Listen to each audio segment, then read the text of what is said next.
Right, so hello and welcome back to Books and Things, and today I'm going to be doing the Middling Booktuber Tag.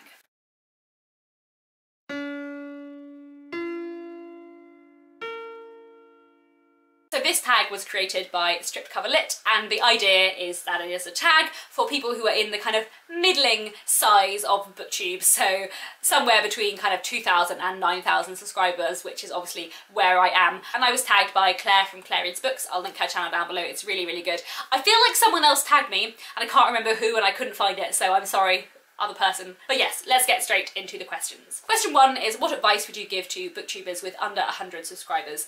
I will repeat the advice that a lot of other people have said, which is watch, comment on and befriend other booktubers who are also new and also at the same size as you. I think it's just much easier and also quite nice to make friends with people who are around the same size as your channel, because you have common ground in terms of just starting Booktube and being kind of in the same boat, and also because if you watch the videos of people with channels from around the same size as you, they are more likely to check out the channels of everyone who comments on them. Probably until I got up to like around 1,000 subscribers, I used to check like everyone who commented on my channel or subscribed to my channel. I would check if they had a channel and I would check it out. It's just not sustainable for me to do that now. If someone leaves me a really interesting long comment, I do usually go and check if they have a channel. But aside from just commenting on videos from people with around the same subscriber count as you, I think it's also just worth like commenting on everyone's channels. Like I said, if I get a really, really interesting comment from someone, I always do go and check out their channels. I've discovered a lot of booktubers through that, especially people who love Victorian literature. Another piece of advice actually, if you have under 100 subscribers, which I don't think as many people have mentioned, is that make sure you have a profile picture on YouTube, preferably of you holding up lots of books or just something bookish, and possibly also a bookish channel name or a name that looks like a name, not a username. So if you have your name but like with capital letters rather than like your name all in lowercase letters and pushed together, because it just means that people are more likely to think and to know you have a channel. If someone comments on one of my videos and they don't have a profile picture, they just have like the coloured square with the first letter of their channel name, which YouTube gives you automatically, I always automatically assume they don't have a channel. I just would never, like I would never look to check if they had a channel. I assume if you have a channel, you'll have a profile picture. I just think it's really, really worth doing, because it means people, especially if it's like you holding up books, people are much more likely to know you have a booktube channel when you comment on their videos. Question 2 is, what advice would you give to booktubers around the 1,000 subscriber mark? I repeat to what a lot of other people have said as well, which is like, don't doubt yourself. If you've got to 1,000, that's quite a lot of people who are watching you, so you're definitely doing the right thing, and definitely people are enjoying your channel. A lot of people say like don't stress about the numbers or like how to grow your channel faster, but I think that is a natural thing to worry about, and especially like once you get to like 1,000 subscribers, you're like, oh, people are watching, why aren't more people watching? Like, especially I think if you take the advice that everyone gives, and which is really good advice, of making friends with people who start Booktube around the same time as you, once you get to 1,000 subscribers, you've probably been on Booktube for quite a while, and everybody grows at different rates, and if once you get to 1,000 subscribers, there are probably people who have grown much faster than you and people who've grown slower than you. It's really hard, I think, not to like wonder why your channel doesn't grow as fast as someone else's, and to keep like second guessing yourself of why. And I think it's important to remember, if you're on 1,000 subscribers, lots of people really like watching your channel, you don't need to stress. And you know, I find I do this a lot, like worrying that what I'm doing is not right, even though like lots of people watch my channel, I think it's fine. But like in the recently, a Booktube watching tag has gone around Booktube, and one of the questions was, what was your Booktube pet peeve? And so many people said like edited videos, they really didn't like edited videos, and I had like a massive stress. And I cannot do non-edited videos, like I can barely string a sentence together. The amount of times I'm editing and I'm like, I come to a sentence and I've just missed out a word or just used the wrong word for like no reason whatsoever. I cannot like talk properly, I could not do an unedited video. That's fine, it's really okay, like it's fine, but I need to remember sometime that that's fine. I think when you're around the kind of 1,000 subscriber mark, I think you have to remember that like there's a reason why you've got to that amount of subscribers, and lots of people enjoy watching your content and like carry on doing what you're doing, basically. Yes. Question 3 is, what question would you ask a big booktuber? Probably like how to deal with negative comments and not let them get to you. I'm getting better at this, but obviously the bigger your channel gets, the more negative comments you do get. And I don't think I get masses, but I do get some, and I do find them quite upsetting sometimes. And a rude comment can like really get to me a lot and really, really trouble me, in the same way that a really nice comment can make my day. And I feel like it would be useful to know from the bigger booktubers how they deal with it and how they get to the stage where they can just ignore them and not feel the need to engage, because I also find it really hard to just like ignore comments. Like I'm always really tempted to like be defensive and reply back, and sometimes you just need to leave it. I think that's hard, so yeah. Question 4, what is one big booktuber that deserves even more subscribers? So I have 3 people I want to mention who have been around for a while and who have a lot of subscribers and who I love a lot, but I also, because they've been on Booktube for quite a while and some of them, like their audiences have changed and developed, I don't know, like I feel like there are probably quite a lot of people who watch me who don't watch them. So I want to mention Claire from Reading Bukowski, who I think she has quite similar reading taste to me, although she's read much more from the 18th century than I have, and she likes classics and she works in publishing and she's just really nice. Go watch her channel. I also want to mention Emma the Bookish Princess, who again likes classics a lot, definitely a really, really good person to watch if you enjoy classics. And another person also good to watch if you enjoy classics is Lucy the Reader. And I want to mention Lucy the Reader especially because her channel is quite big, but I think because she started off mostly talking about YA and now talks like about half YA and half classics and about much more of a mix, I think a lot of people who like in the non-YA half of Booktube probably still don't know about her channel, and it's really, really excellent, and she's just like, yeah, she's great on classics. She loves the Brontes and Hardy, and she's just discovering her love for Dickens, and it makes me very happy. So yeah, do go check her out. Question 5 is, what do you consider endgame for your channel? What would equal success to you? I feel like there isn't really an endgame. I will do this as long as I enjoy it, which I imagine will be for a pretty long time.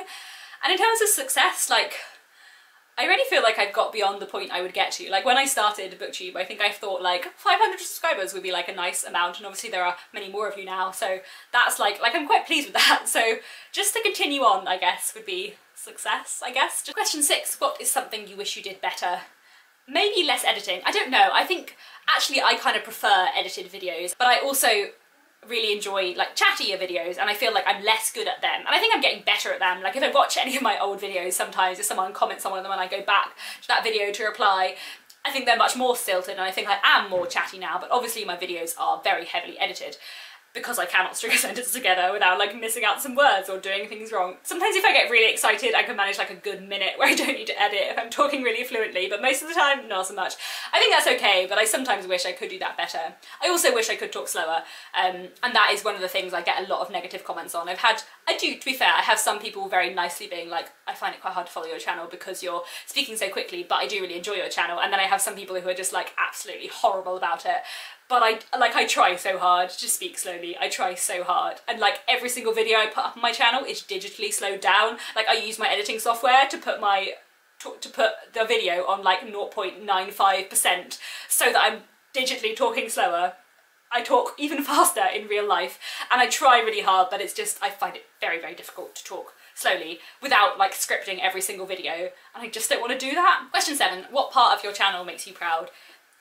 All of it, kind of. I don't know, that sounds like very smug, but also I am proud of this. It's got bigger than I expected it to, and when someone sends me a message or leaves me a comment and says they read a Dickens book or a Trollope book or a Gaskell book because of me, like that makes me very happy. Like that makes me feel like I've like served my purpose. You know what I mean? That's not what I mean, but like, yeah, that does make me really happy. And I am really proud as well of my author weeks. Like they're some of my favourite videos that I do and have done, and it really pleases me that my What the Dickens series, which I made like 2 years ago when I didn't have that many subscribers, like those videos are still like my most watched videos. Like a lot of them have got like 4,000, 5,000 or more views, way more views than subscribers I had at the time, and people still comment on them now. Like that makes me really, really happy. I'm really, really pleased that I did that for all of my author weeks, and because I do tend to get comments on them quite a long time after they've gone up as well, that makes me like pleased that they're still like, people are still coming across them, and then I'm sharing books by authors I love and also talking about their lesser well-known books, because especially someone like Dickens, like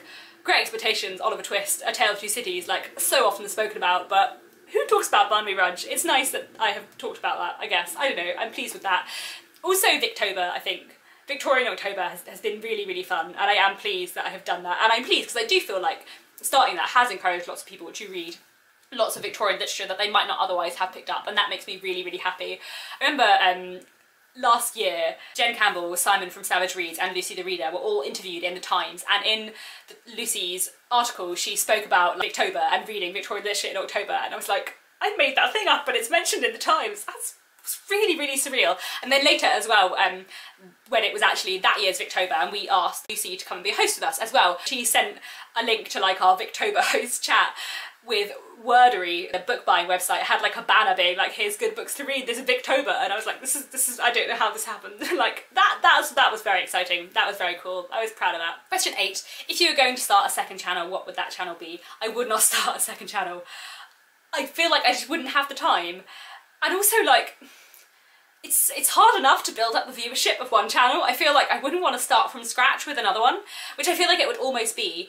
And I feel also like most of my hobbies are related to books enough, like writing, that I can talk about them on a Booktube channel and it doesn't feel too out of place. Or I can just slip them in and I can just talk about them on this channel. I feel like if someone doesn't want to watch a video about a particular subject on my channel, they just don't have to. I think that's fine. I don't feel the need to start like a second channel for it, and there's nothing that I'd want to talk about enough that it would be worth having a second channel. Like, I do make non-reading wrap-ups, and every now and then I have done baking videos, but I do writing videos, and they're not like strictly Booktube. Or like Nick and I do a series on video games, and I know that's not Booktube, but people can skip over that video if they don't want to watch it. And we do talk a lot about like storytelling and narrative and comparisons between video games and books, so it is still like within the vague confines of my channel. My channel is called Books and Things, so I have plenty of leeway with what I talk about. I wouldn't start a second channel.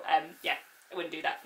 Finally, question 9, just tag some people. I feel like so many people have done this, there's not many people left for me to tag. I'm going to tag 4 people that when I'm filming this have not yet done this to my knowledge, but by the time this video goes up they might well have done. I'm going to tag Jasmine from Novel Thoughts, Kate Howe, Emma from Drinking by My Shelf, and Lil's Vintage World. 4 brilliant booktubers that you should definitely go check out. There we have it. That is all the questions for the Middling Booktuber tag. I've really been enjoying watching people's answers to this tag, and thank you very much for watching, and I'll be back very soon with another bookish video.